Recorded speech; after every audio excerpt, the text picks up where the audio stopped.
Welcome to the App Showcase, where we review Microsoft-related apps, primarily from the App Store. In support of our customers' need to do market research on apps such as these, SV MacPack started recording our review of these apps.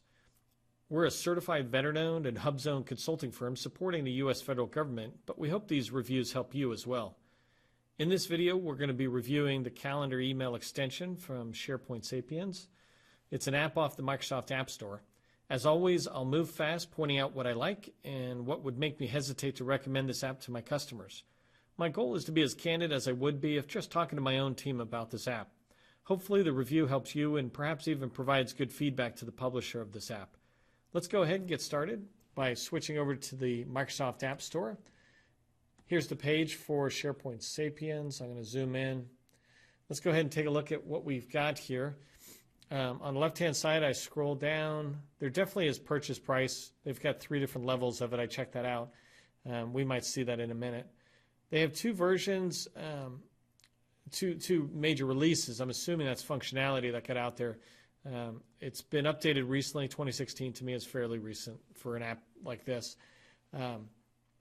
But when you look in here, let's go ahead and take a look at the, one thing I want to look at really quick. They've got 1 rating, but so the review, they talk about it.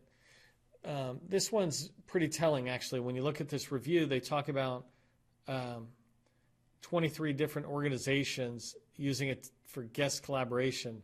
For me, that's kind of a flag because most of my customers are government customers where they stay within the intranet. And so anything going outside is not a good thing, but let's hope this one doesn't. So anyways, some of this stuff is really exciting to me. The ability to send invitations, to check the free busy signal. This one is huge within SharePoint. A lot of times you schedule calendar events within SharePoint, but you have no idea whether people are accepting it or not. For them to be able to check that, that's really pretty handy. And even being able to check the availability when you're trying to schedule that, that's really useful. So this stuff looks good. Let's take a look at the pictures. This first picture, the only thing I can tell is that it's showing us what it looks like when you're adding attendees from within the organization and then maybe guest email addresses that aren't within your organization. And then it looks like you can choose rooms. That's interesting. It's checkbox because I belong to organizations where they have hundreds of resources that you would want to try to reserve. And then this other picture looks like it's showing what it looks like when somebody receives the email. They can accept or decline it. Let's go ahead and take a look at the other picture. So they're showing you have the ability, I think, to do some coloring in there. So here they're showing the ability to just check the resource availability. So rather than dynamically, it looks like you push a button and it checks the availability. And the last picture, same kind of thing. When you're viewing the item, you can check the tracking just like you would on Outlook. So here you can look at the different folks and what they responded. Let's go ahead and take a look at this app on the SharePoint site. So I'm going to come over here, go into all site contents. Remember, this is not training, so I'm going to move really fast. I'm looking for calendar email extensions. There it is. We'll click on that one. And okay, so this is a huge flag for me right off the bat.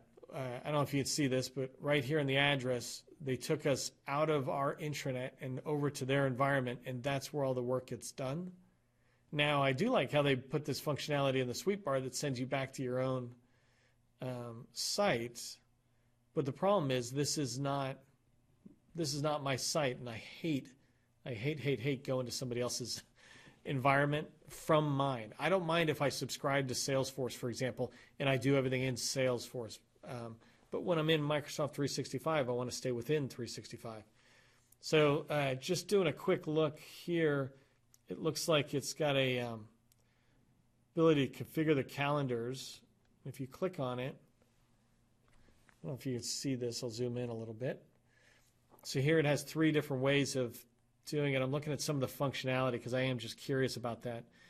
Check the availability of attendees and resources, book those resources, send invitations, then handle the replies. So those are the 3 main functionalities, right? It's check the availability, book the resources and send an email out to them, and then watch the status or the responses.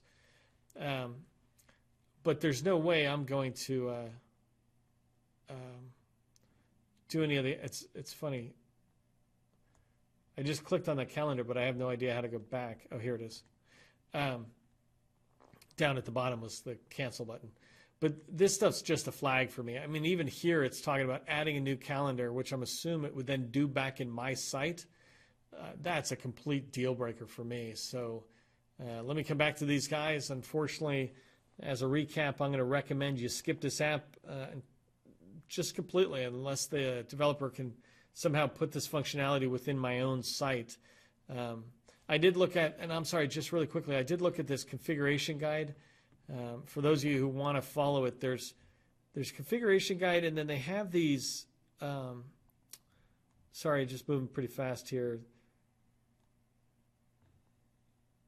They have these articles where you can configure it yourself. So when you come in here, and when I started looking at this is an intense amount of coding.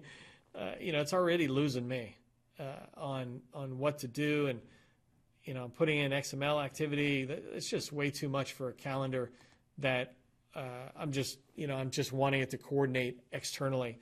Frankly, with my own customers, I would probably just tell them to figure out how to integrate the Exchange calendar with SharePoint, instead of the opposite. That way it can send the final invitation over to SharePoint, but track all the activity within Outlook or Mail. So anyways, again, I hope the publisher takes care of that. I hope you found the review useful as you evaluate various apps available to you and your organization. Please provide me with feedback in the comments, letting me know how I can make the App Showcase channel and these reviews more useful to you. Feel free to even suggest apps you'd like us to review, and we can get them quickly on the schedule. Finally, if you found this review helpful, please share a note about it on one of the social media platforms. I'm your host, Neil McDonald with SV MacPack. I thank you for joining me today and hope you'll join me again for other reviews.